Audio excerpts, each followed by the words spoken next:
आजकल की स्त्रियों के घर टूटने के 4 कारण समझ लीजिए, शायद आपका घर टूटने से बच जाए।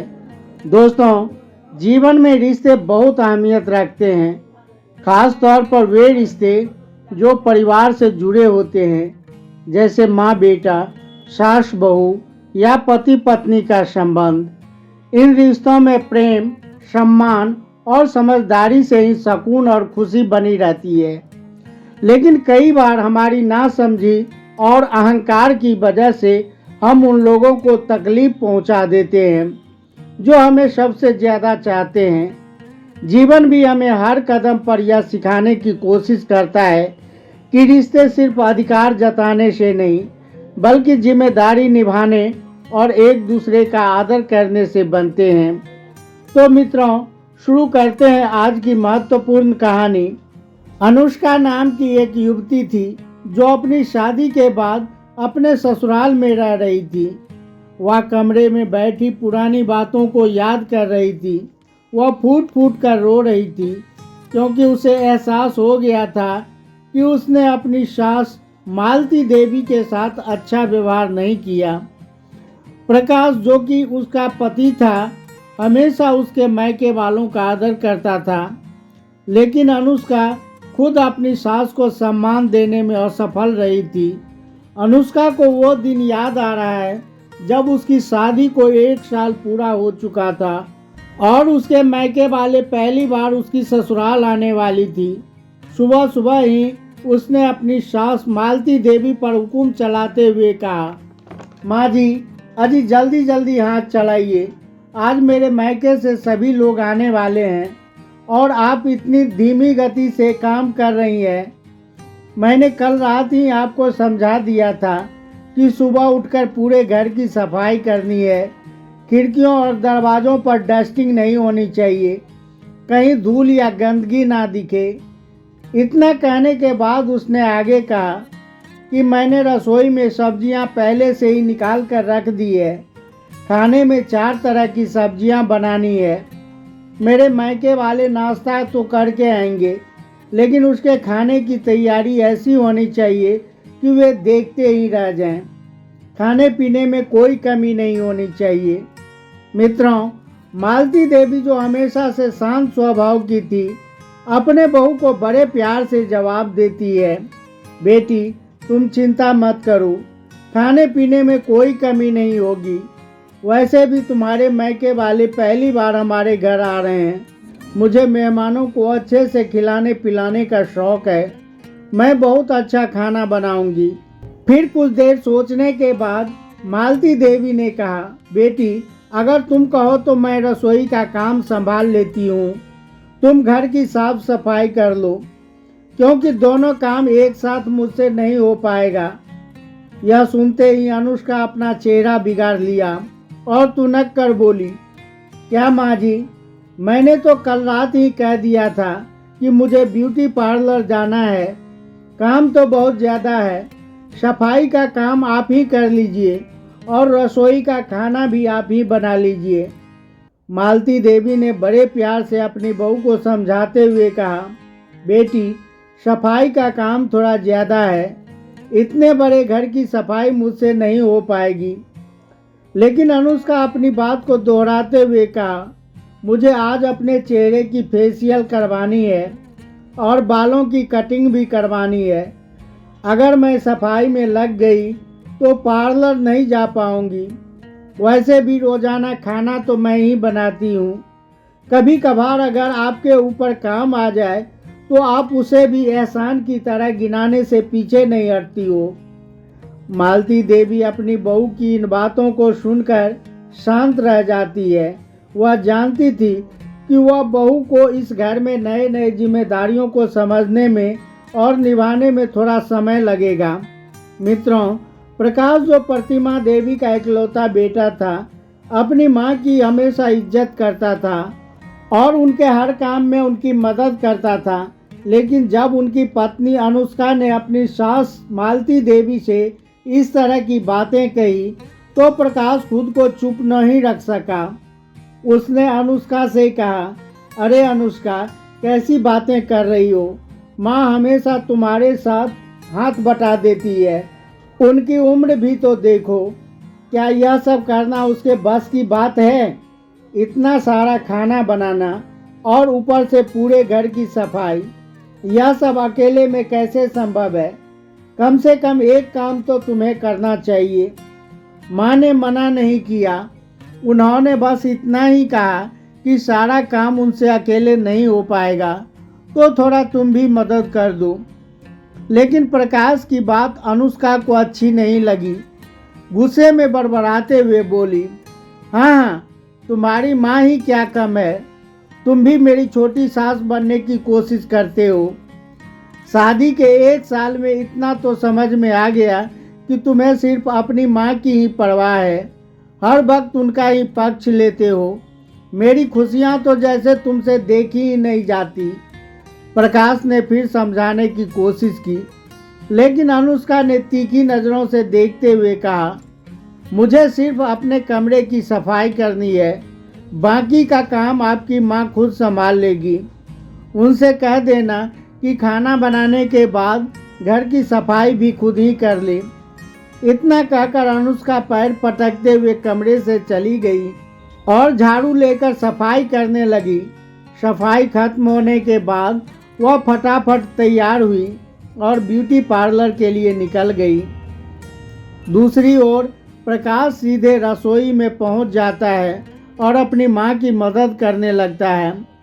दरअसल मालती देवी और प्रकाश का रिश्ता बहुत ही गहरा और भावनात्मक था। मालती देवी ने प्रकाश को अकेले ही परवरिश की थी। प्रकाश जब मात्र 10 साल का था, उसी समय उसके पिता का निधन हो गया था। प्रकाश के पिता सरकारी नौकरी में थे, इसलिए उसकी पेंशन के सहारे मालती देवी ने अपने बेटे को पढ़ाया और अच्छे संस्कार दिए। प्रकाश और मालती देवी हमेशा एक दूसरे के साथ दोस्त की तरह रहते थे। प्रकाश को बचपन से ही रसोई के कामों का शौक था। जब भी मालती देवी रसोई का काम करती थी तो प्रकाश कभी रोटी बेलने की कोशिश करता तो कभी सब्जियां काटने का काम करता था। धीरे धीरे प्रकाश ने रसोई के ज़्यादातर काम सीख लिए थे। जब भी मौका मिलता था वह अपनी माँ का हाथ बटाता था। अगर मालती देवी बीमार पड़ जाती थी तो प्रकाश खुद खाना बनाकर उन्हें खिलाता था और उसका अच्छे से ख्याल रखता था। अपने बचपन से ही प्रकाश माँ के प्रति बहुत प्रेम और जिम्मेदारी का भाव रखता था। मालती देवी का मायका भी भरा पूरा था। उसके माता पिता और भाई भाभी सब बड़े प्यार से रहते थे। जब मालती देवी के पति का निधन हुआ था तब उसके भाइयों ने उससे कहा था कि दीदी तुम हमारे साथ मायके में आकर रहो। प्रकाश अभी बहुत छोटा है, तुम्हें अकेले ससुराल में परेशान होने की कोई ज़रूरत नहीं, हम सब तुम्हारे साथ हैं। लेकिन मालती देवी ने अपने भाइयों का प्रस्ताव ठुकरा दिया था। उन्होंने कहा आज माँ बाप है, लेकिन कल को जब वे नहीं रहेंगे तो भाई भाभी के साथ मायके में रहना सही नहीं लगेगा। मेरे पति के पेंशन के पैसे हैं, मैं ससुराल में रहकर ही अपने बेटे को पाल लूँगी। यह घर मेरे पति की आखिरी निशानी है, इसे छोड़कर मैं कहीं नहीं जाऊँगी। आप लोग आते जाते रहना, जब भी मुझे ज़रूरत होगी तो मैं आपको बुला लूँगी। मालती देवी ने अपने फैसले पर अडिग रहते हुए ससुराल में ही रहना तय किया। दोस्तों, मालती देवी का मायका भरा पूरा था। उसके माता पिता और भाई भाभी सब बड़े सुख और शांति से रहते थे। किसी चीज़ की घर में कोई कमी न थी। और इन 18 वर्षों में मालती देवी के माता पिता का देहांत हो चुका था, लेकिन उसके भाई और भाभी ने हमेशा उसका ख्याल रखता था। मालती देवी जब भी उन्हें बुलाती थी तो वे दौड़े चले आते थे। इधर रसोई में आकर प्रकाश अपनी माँ से कहता है, माँ लाओ सब्जी काट देता हूँ, तुम तब तक मेहमानों के लिए आटा गूँथ लो, और हाँ मीठी फ्रूट चटनी भी मैं बनाकर दे देता हूँ। फिर प्रकाश रसोई से बाहर जाता है और एक स्टूल लेकर लौटता है। तब वह अपनी माँ मालती देवी से कहता है, माँ यह स्टूल ले आया हूँ। ज़्यादा देर खड़े रहने से तुम्हारे घुटनों में दर्द होने लगता है। बीच बीच में तुम इस पर बैठ जाया करो। और सुनो, इतनी सारी सब्जियां बनाने की क्या ज़रूरत है? 2 सब्जियां बना लो, साथ में चटनी और खीर काफ़ी हो जाएगी। इतने में ही काम हो जाएगा। मालती देवी मुस्कुराते हुए कहती है, अरे नहीं बेटा, अभी घर में नई नई बहू आई है। उनके मायके से उसके मम्मी पापा पहली बार आ रहे हैं। ऐसे में सिर्फ 2 सब्जियां बनाना अच्छा नहीं लगता है। कम से कम 4 सब्जियां बनेगी। इतने सालों बाद घर की रौनक आई है, बहू आई है। अब रिश्तेदार का आना जाना शुरू हुआ है। मुझे तो यह सब करना बहुत अच्छा लगता है। प्रकाश अपनी माँ को समझाने की कोशिश करता है, माँ लेकिन अपनी तबीयत का भी तो ध्यान रखा करो।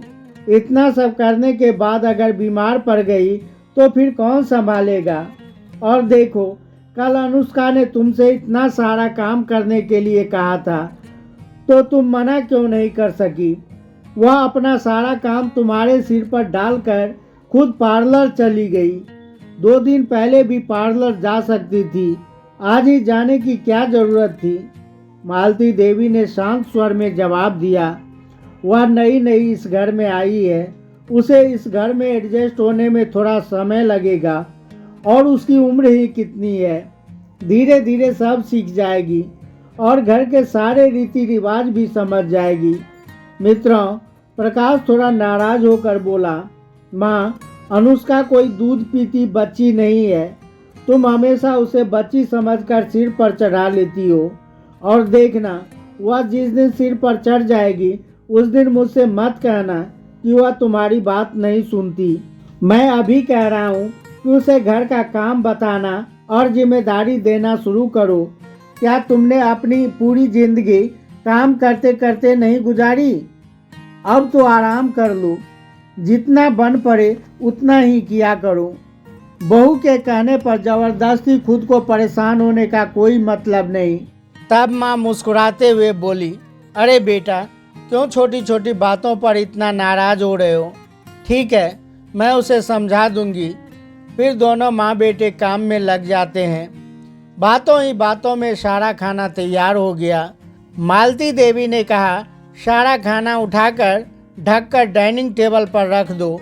तब तक मैं अपने कमरे और हॉल की सफाई कर लेती हूँ। उन लोगों के आने का समय हो रहा है, उसके सामने साफ सफाई करना अच्छा नहीं लगेगा। तभी अनुष्का का फ़ोन आ गया। उसने प्रकाश से कहा, प्रकाश, मेरे मम्मी पापा शहर में आ चुके हैं। बस 10 मिनट में वे पहुंच जाएंगे। जल्दी से पार्लर आ जाओ और मुझे यहाँ से ले चलो। अगर मैं ऑटो से आऊँगी तो बहुत समय लग जाएगा। वैसे भी घर से पार्लर सिर्फ 10 मिनट की दूरी पर है। मित्रों, प्रकाश ने शांत स्वर में कहा, ठीक है, मैं तुम्हें लेने आता हूँ। तुम पार्लर के बाहर ही रुकना। मित्रों, थोड़ी देर में प्रकाश पार्लर के बाहर जा पहुँचा और अनुष्का को घर ले आया। अनुष्का के आते ही उसके मायके वाले भी आ गए।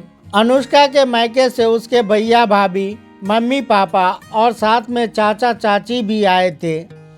अनुष्का सबके साथ बड़े प्यार से मिली और उन्हें हॉल में सोफे पर बैठा दिया। जैसे ही मालती देवी को पता चला कि अनुष्का के मायके वाले आ गए हैं, तो वह भी खुशी से उससे मिलने के लिए आई। मालती देवी ने सबका आदर सत्कार किया और बड़े स्नेह से उनसे बात करने लगी। लेकिन जैसे ही वह सोफे पर बैठने को हुई तो अनुष्का ने तेज आवाज में कहा, अरे माँ जी, सबके लिए पानी लेकर आइए। ये सब इतनी दूर से आए हैं और साथ में चाय भी चढ़ा देना। पहले चाय पियेंगे, फिर थोड़ा आराम करके खाना खाएंगे। मालती देवी ने मुस्कुराते हुए जवाब दिया, हाँ हाँ, वह सब तो ठीक है, मैं अभी पानी लाती हूँ। यह कहकर वह रसोई घर में चली गई, चाय चढ़ा दी और पानी का इंतजाम किया। कुछ ही मिनटों में सभी के लिए पानी लेकर आई। इसी बीच अनुष्का के माता पिता ने एक थाल में शगुन का सामान और शादी का निमंत्रण कार्ड मालती देवी को देते हुए कहा, समधन जी, हमारे छोटे बेटे की शादी है, आप सबको जरूर आना है। मालती देवी ने बड़े ही प्रेम से कहा, हाँ हाँ, हम जरूर आएंगे, यह तो बड़ी खुशी की बात है। इसी बीच अनुष्का ने बड़े गर्व से कहा, माँ जी, आपको तो पता ही है, मेरे भाई की शादी बहुत बड़े घराने में तय हुई है। बहुत पैसे वाले लोग हैं, उनके पास 4-4 गाड़ियाँ हैं। वैसे मेरे भाई के लिए और भी बड़े बड़े रिश्ते आ रहे थे, यहाँ तक कि एक दरोगा की बेटी का रिश्ता भी आया था, लेकिन मेरे भाई को यही लड़की पसंद आ गई तो वही रिश्ता पक्का कर दिया, वरना दरोगा तो हमारे घर की शादी के लिए पूरे 5 लाख रुपये देने को तैयार थे। मित्रों, यह सुनकर मालती देवी ने कहा, बहू, यह तो बहुत अच्छी बात है। शादी में बेटे की पसंद का ध्यान रखना चाहिए, आखिर जीवन भर तो वही साथ निभाएगा। अब देखो, तुम्हें भी मेरे बेटे ने पसंद किया था और मेरी नज़र में मेरे बेटे की पसंद कितनी अच्छी है। अनुष्का ने अपनी तारीफ सुनते हुए गर्व से सिर ऊंचा कर लिया और बोली, हाँ माँ जी, मैं हूँ ही इतनी सुंदर। इस पर मालती देवी ने हंसते हुए कहा, हाँ बहू, इसमें तो कोई शक नहीं। थोड़ी देर बाद अनुष्का ने कहा, माँ जी, अब बातें ही करती रहोगी या रसोई में खाना भी लगाओगी? सबके खाने का समय हो गया है। मालती देवी ने मुस्कुराते हुए कहा, बहू, खाना तो सारा डाइनिंग टेबल पर रखा है, बस थोड़ा सा गर्म करना है। यह सुनकर प्रकाश ने कहा, हाँ अनुष्का, आज का खाना तो पूरा माँ ने ही बनाया है, बस गर्म करना बाकी है। अनुष्का झुंझलाते हुए बोली, तो क्या माँ जी इतना भी नहीं कर सकती? अनुष्का की यह बात सुनकर मालती देवी चुप रह गई, लेकिन प्रकाश और अनुष्का के मायके वाले हैरान रह गए। प्रकाश के नज़रों में नाराज़गी साफ झलक रही थी। अनुष्का के भाई और भाभी को यह समझ में नहीं आ रहा था कि अनुष्का ने इस तरह की बातें कैसे बोल दी। भाभी ने रसोई घर में जाकर मालती देवी की मदद करने लगी और खाना परोसने का समय आया तो अनुष्का ऐसा दिखाने लगी जैसे सारा काम उसी ने किया हो। खाने के दौरान अनुष्का का भाई चिढ़ाते हुए बोला, अरे अनुष्का, लगता तो नहीं है कि यह स्वादिष्ट खाना तूने अपने हाथों से बनाया है। याद है न, जब मैं तुझसे 1 कप चाय बनाने के लिए कहता था तो तुम आधा घंटा लगा देती थी, और अब तुमने इतना सारा खाना बना लिया। मित्रों, यह सुनकर अनुष्का के चेहरे पर एक पल के लिए उदासी छा गई, लेकिन उसने खुद को संभालते हुए कहा, तुम्हें नहीं पता है भैया, शादी के बाद इंसान में क्या क्या बदलाव आ जाते हैं। अब तो मैं परफेक्ट बहू बन गई हूँ। प्रकाश चुपचाप यह सब देख रहा था, लेकिन उसने कुछ कहा नहीं। लेकिन उसकी नज़रों में अनुष्का का व्यवहार में कुटिल मनसा साफ झलक रही थी। प्रकाश, जो अपनी माँ मालती देवी की इज्जत करता था, उसने अनुष्का के भाई की बातों को सुनकर मुस्कुराते हुए कहा, अरे साले साहब, इतना स्वादिष्ट खाना तो मेरी माँ ही बना सकती है। अनुष्का ने इसमें थोड़ा हाथ लगाया होगा, लेकिन वह भी धीरे धीरे सब सीख जाएगी। भले ही उसने मायके में काम नहीं किया है, लेकिन ससुराल में आकर सब कुछ सीख जाएगी। मेरी माँ उसे हर काम सिखा देगी, इसमें कोई बड़ी बात नहीं। मैं सही कह रहा हूँ न अनुष्का? यह सुनकर अनुष्का के माता पिता के चेहरे पर मुस्कान आ गई। उन्हें यह देखकर अच्छा लगा कि उनका दामाद इतना समझदार है और उसकी बेटी की गलतियों को सहजता से लेता है। अनुष्का के पिता ने प्रकाश से कहा, बेटा, हमें खुशी है कि तुम अनुष्का का इतना ख्याल रखते हो। हमें विश्वास है कि वह तुम्हारे साथ मिलकर सब कुछ संभाल लेगी। लेकिन अनुष्का को प्रकाश की यह बात बिल्कुल पसंद नहीं आई। वह गुस्से से प्रकाश के पास गई और धीरे से फुसफुसाते हुए बोली, तुम्हें यह सब कहने की क्या ज़रूरत थी? थोड़ा चुप नहीं रह सकते थे? प्रकाश ने शांत स्वर में जवाब दिया, मैंने गलत क्या कहा? मैंने तो वही कहा जो सच है। तब अनुष्का गुस्से में बोली, तुमने सबके सामने मेरी इज्जत उतार दी। झूठ बोलकर बात को संभाल सकते थे, लेकिन नहीं, तुम्हें तो सब साफ करना था। प्रकाश ने गहरी सांस लेते हुए कहा, इसमें झूठ बोलकर मैं तुम्हारी मदद नहीं कर सकता। जो सच था वही कहा। चलो अब बहस मत करो, माँ को डाइनिंग टेबल पर बैठने दो, मैं खाना परोसता हूँ। इतना कहकर प्रकाश अपनी माँ का हाथ पकड़ा और उन्हें डाइनिंग टेबल पर बिठाया। तभी अनुष्का की भाभी भी उठी और मालती देवी से बोली, माँ जी आप बैठ जाइए, अनुष्का सभी को खाना परोस देंगे, आप बहुत थक गई होंगी।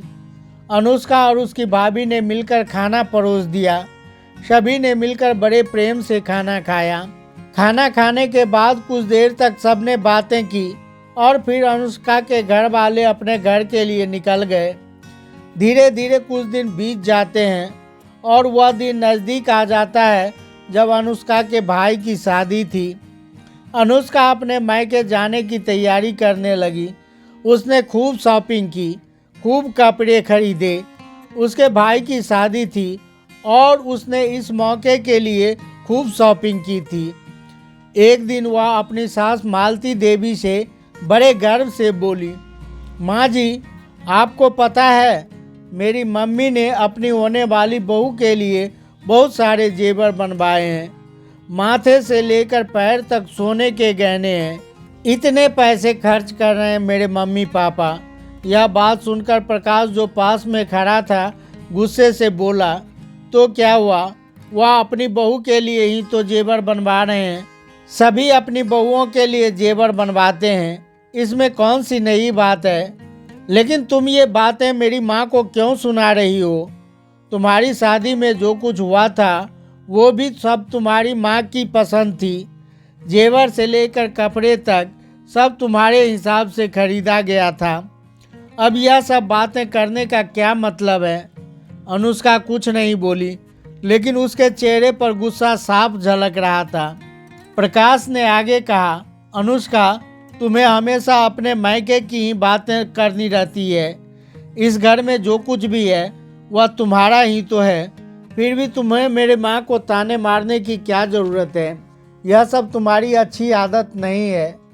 प्रकाश की इस बात का अनुष्का के पास कोई जवाब नहीं था।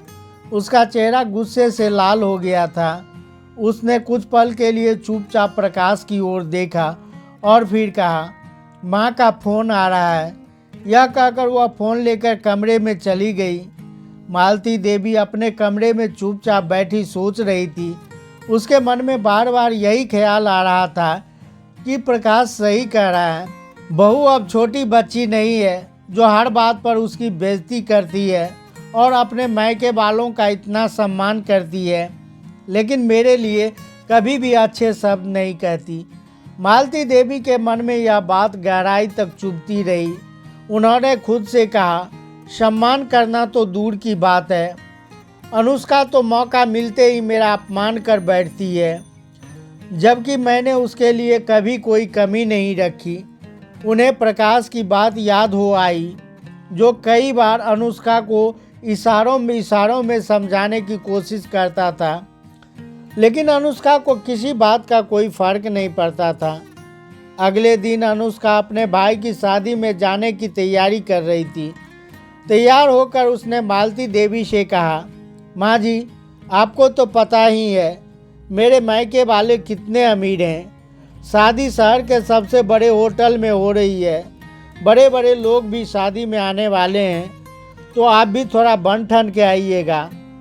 अपनी सस्ती सस्ती साड़ियाँ पहनकर मत आना, नहीं तो वहाँ सब आपको देखकर हंसेंगे और मेरी नाक कट जाएगी। एक बार मेरे मायके आइएगा, तब देखिएगा कि मेरे मायके में कितनी शान शौकत है। प्रतिमा देवी यह सुनकर स्तब्ध रह गई। अब उसे साफ लगने लगा था कि अनुष्का उसके शांत स्वभाव का फायदा उठा रही है। जब देखो तब यह मुझे नीचा दिखाने की कोशिश करती है। उसने सोचा कि उसे यह नहीं दिखता कि मैं उसे कितना लाड प्यार करती हूँ, उसकी हर फरमाइश पूरी करती हूँ, उसे बेटी की तरह अपनाने की कोशिश करती हूँ, लेकिन वह तो हर समय अपने मायके की ही बातें करती रहती है। वह कभी इस घर को अपना घर समझेगी क्या? वह कभी मुझे अपना मानेगी क्या? अनुष्का के मायके जाने के बाद एक दिन प्रकाश अपनी माँ से कहता है, माँ, अनुष्का का फ़ोन आया है, उसे मायके में मेरी मदद चाहिए, तो मैं चला जाऊँ क्या? शादी वाले दिन सुबह सुबह मैं आपको लेने आ जाऊँगा, तुम तैयार रहना। मालती देवी ने बेटे से कहा, ठीक है बेटा। बहू के मायके में शादी है, बहुत सारे काम होते हैं, जाकर उसकी मदद कर दो। प्रकाश ससुराल पहुंचकर अनुष्का के कहने पर हर काम में उसका साथ देने लगा, लेकिन अनुष्का ने उसे कामों में इतना उलझा दिया कि शादी वाले दिन प्रकाश को अपनी मां को लाने का समय ही नहीं निकाल पाया। दोपहर को 12 बज चुके थे। सारे काम करने के बाद प्रकाश अनुष्का से कहा, देखो मैं मां को लेने जा रहा हूं। लेकिन अनुष्का ने टोक दिया और कहा, माँ को लेने जाने की क्या ज़रूरत है? क्या वो इतना भी नहीं चल फिर सकती कि खुद आ जाएं? अब वो छोटी बच्ची तो नहीं है जो उन्हें लेने जाना पड़ेगा। प्रकाश गुस्से में आ गया और कहने लगा, कैसी बातें कर रहे हो? घर में 2-2 कार होते हुए भी मेरी माँ बस में धक्के खाते हुए आएगी? सिर्फ 1 घंटे का रास्ता है, मैं अभी जाकर उन्हें बुला लाता हूँ। तभी अनुष्का की माँ कमरे से आई और बोली, प्रकाश बेटा, तुमने जो शेरवानी दूल्हे के लिए खरीदी थी वह शायद बहुत बड़ी है, इसे चेंज कराने के लिए जाना पड़ेगा। तुम्हारे ससुर और बड़े भाई किसी और काम से बाहर गए हैं, तो यह काम अब तुम्हें करना पड़ेगा। प्रकाश ने बिना कोई शिकायत किए कहा, ठीक है माँ, शेरवानी मुझे दे दीजिए और दूल्हे राजा को मेरे साथ भेज दीजिए, मैं चेंज करवा लाता हूँ। यह कहकर प्रकाश दूल्हे को लेकर शेरवानी बदलवाने के लिए चला गया। उसके मन में माँ को लाने की चिंता थी, लेकिन वह चुपचाप अपना कर्तव्य निभाता रहा। अर्जुन की शेरवानी बदलवाने के बाद अनुष्का ने मालती देवी को फ़ोन किया और कहा, माँ जी, प्रकाश तो यहाँ बहुत ज़्यादा व्यस्त है, वह आपको लेने नहीं आ सकते। आप बस पकड़कर चले आइए, ज़्यादा दूर तो नहीं है। मालती देवी ने प्रकाश को कई बार फ़ोन करने की कोशिश की, लेकिन उसका फ़ोन बार बार व्यस्त जा रहा था। मजबूर होकर मालती देवी ने बस से आने का फैसला किया। उसने समझा कि वहाँ बहू और बेटा दोनों व्यस्त हैं, तो मैं खुद ही चली जाती हूँ, बस से ही चली जाती हूँ। मालती देवी शाम तक अनुष्का के मायके पहुँच गई। वहाँ का माहौल काफ़ी व्यस्त था, हर तरफ मेहमानों की चहल पहल थी। जैसे ही अनुष्का ने अपनी सासू माँ को देखा तो वह सबसे कहने लगी, देखो देखो, मेरी सासू माँ आ गई है। माँ जी, आप तो बस से आई होंगी, मैं तो बस में बैठकर कहीं भी जाने की सोच भी नहीं सकती, हमेशा कार से ही आती जाती हूँ। लेकिन आपको तो बस में आने जाने की आदत बन गई है, इसलिए आसानी से आ जाती हो। मालती देवी को अब समझ नहीं आ रहा था कि उसकी बहू उसकी तारीफ कर रही है या व्यंग कस रही है, लेकिन यह बात उसके दिल को ठेस पहुंचा गई। प्रकाश जो पास में ही खड़ा था, यह सब सुन रहा था। उसने अपनी माँ के पास जाकर पूछा, माँ, आप बस से क्यों आई? मैं आपको लेने के लिए आने वाला ही था। मालती देवी ने शांत स्वर में कहा, मैंने तुम्हारी व्यस्तता देखकर सोचा कि खुद ही चली जाती हूँ। कहीं ऐसा न हो कि मैं शादी में शामिल ही न हो पाऊँ। बहू जो पास में खड़ी थी एकदम से बोल पड़ी, हाँ, मैंने ही माँ जी को फ़ोन कर दिया था, सोचा आप इतने व्यस्त हैं तो शायद उन्हें लेने न जा पाएँ। मित्रों, प्रकाश यह सब सुनकर चुप रह गया। उसने सोचा कि इस समय बहस करना ठीक नहीं, लेकिन उसके मन में गुस्सा भरने लगा था। इसके बाद मालती देवी ने अनुष्का को एक तरफ बुलाया और प्यार से कहा, बहू, तुम बड़ा वाला हार लेकर नहीं आई थी, इसलिए मैं इसे साथ लेकर आई हूँ, तुम इसे पहन लो। वैसे भी तुम इतने गानों में बहुत सुंदर लग रही हो। लेकिन अनुष्का ने हार को देखकर जोर जोर से कहने लगी, माँ जी, आप इसे बड़ा हार कह रही हैं? अभी तो आपने मेरी होने वाली भाभी के गहने देखे कहाँ हैं? फिर उसने अपना फ़ोन निकाला और उसमें से जेवरों की तस्वीरें दिखाते हुए बोली, यह देखिए, यह है रानी हार, और यह देखिए, यह कंगन मेरी माँ ने पूरे 3-3 तोले के 4-4 कंगन बनवाए हैं। कितने सुंदर हैं ना। कमरे में जितने भी लोग बैठे थे वे सब अनुष्का की बातें सुनकर मालती देवी की ओर देखने लगे। मालती देवी यह सब सुनकर बेहद असहज महसूस कर रही थी।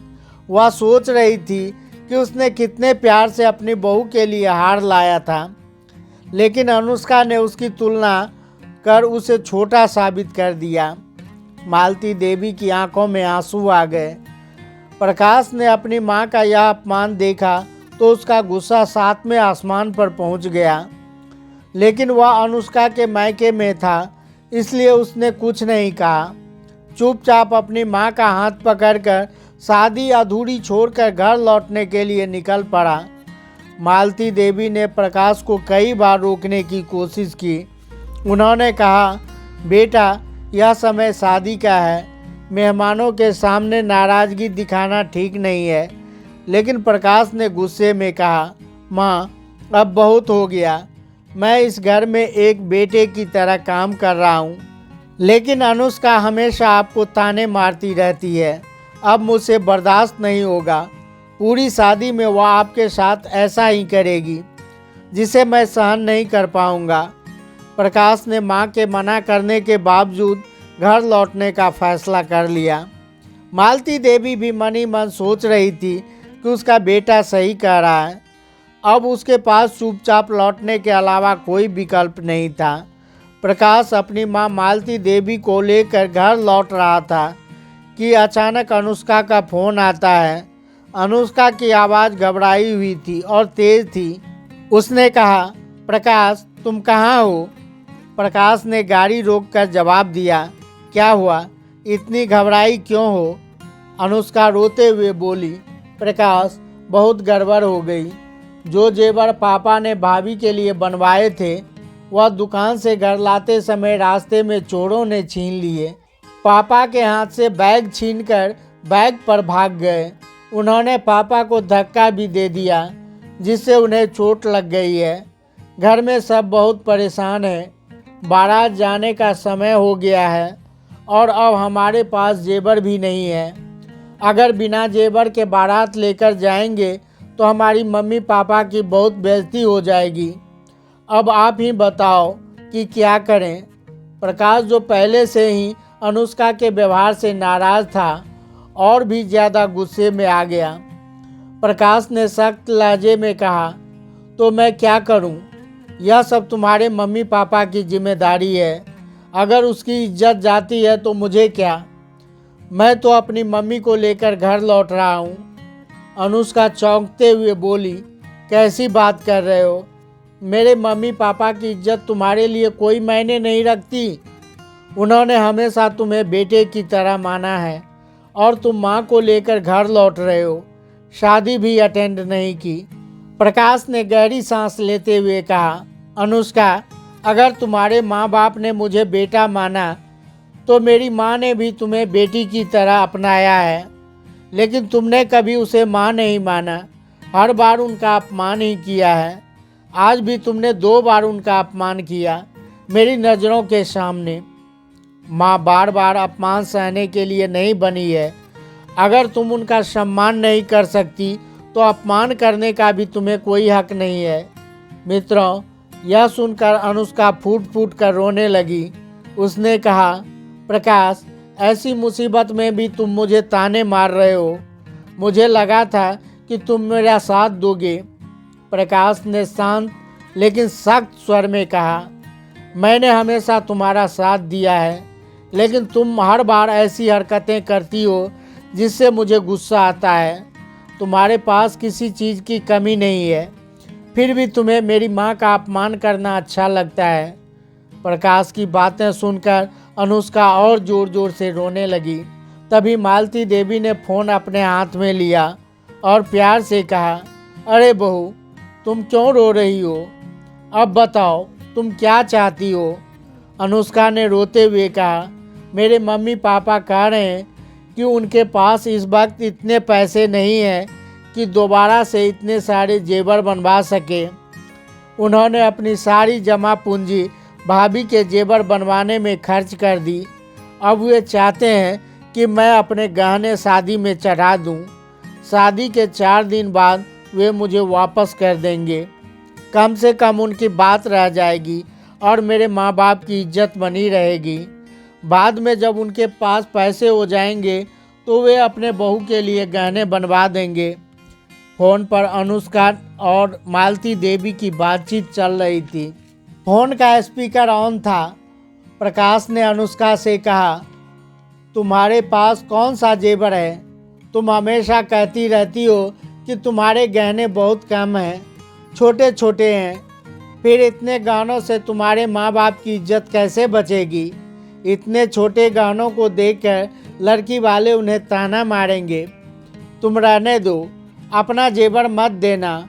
और फिर तुम अपने भाई की शादी में क्या पहनोगी? अनुष्का ने धीरे से कहा, इसकी चिंता मत करो, मैं आर्टिफिशियल गहने पहन लूँगी। कम से कम मेरी माँ बाप की इज्जत तो बच जाएगी। प्रकाश का गुस्सा और बढ़ गया। उसने सख्त लहजे में कहा, वाह, तुम्हारे माँ बाप की इज्जत है और मेरी माँ की इज्जत धूल मिट्टी है। अपने माँ बाप की इज्जत बचाने के लिए तुम आर्टिफिशियल गहने पहनने को तैयार हो, लेकिन मेरी माँ के सोने के गहने देखकर भी उन्हें ताने मारने से फुर्सत नहीं मिलती। इतना कहकर प्रकाश ने फ़ोन काट दिया। फ़ोन कटते ही अनुष्का फूट फूट कर रोने लगी। उसने अपने किए हुए कर्मों को याद करना शुरू कर दिया। उसे एहसास हुआ कि उसने अपने सास मालती देवी के साथ बहुत गलत व्यवहार किया है। तभी बाहर से हलचल की आवाज़ सुनाई दी तो उसने देखा कि प्रकाश और मालती देवी आ चुके हैं। प्रकाश अपने ससुर से बात कर रहा था। अनुष्का को यह देखकर आश्चर्य हुआ कि उसके पापा के चेहरे पर तनाव बिल्कुल नहीं था। वे मुस्कुराते हुए अनुष्का के पास आए और बोले, सच में हमारा दामाद बहुत अच्छा है। उसने सारे गहने चढ़ाने के लिए हाँ कह दी है। साथ ही मालती देवी ने अपने गहने भी तुम्हें पहनने के लिए दिए हैं। उन्होंने कहा है कि उसकी बहू आर्टिफिशियल गहने पहनेगी या उन्हें मंजूर नहीं है। वह तो कहती है कि मैं बूढ़ी हो चुकी हूँ, मुझे कौन देखेगा। लेकिन बहू को तो सज धज कर रहना चाहिए, आखिर उसके भाई की शादी है। यह सुनकर अनुष्का के दिल में मालती देवी के लिए एक नया भाव जागा। वह सोचने लगी, मेरी सास कितनी महान है।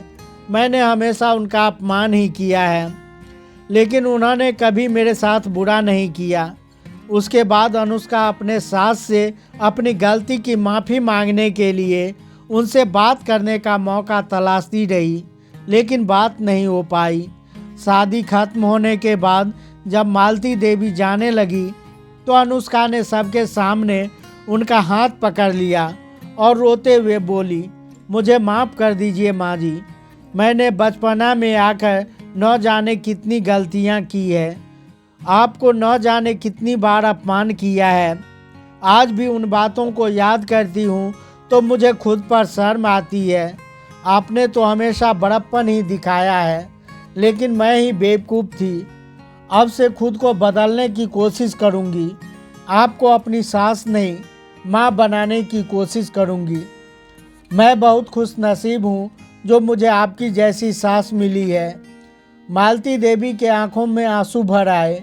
उन्होंने अपनी बहू को गले लगाते हुए कहा, बेटा, मैं तुम्हें पहले ही माफ़ कर चुकी हूँ। हर रिश्ते को समझने में समय लगता है और मुझे खुशी है कि तुमने समय रहते सब समझ लिया है। दूसरी तरफ जब प्रकाश को पता चला कि अनुष्का ने उसकी माँ से माफ़ी मांग ली है तो वह बेहद खुश था। उसने सोचा शायद अब हमारा रिश्ता मजबूत हो जाएगा। मित्रों, धीरे धीरे अनुष्का के व्यवहार में परिवर्तन आने लगा। वह अपनी सास का सम्मान करना सीख गई। उसने घर के कामों को भी सीखने की कोशिश शुरू कर दी। अब वह मालती देवी के साथ बैठकर उनकी बातें सुनती और उनसे सलाह लेती थी।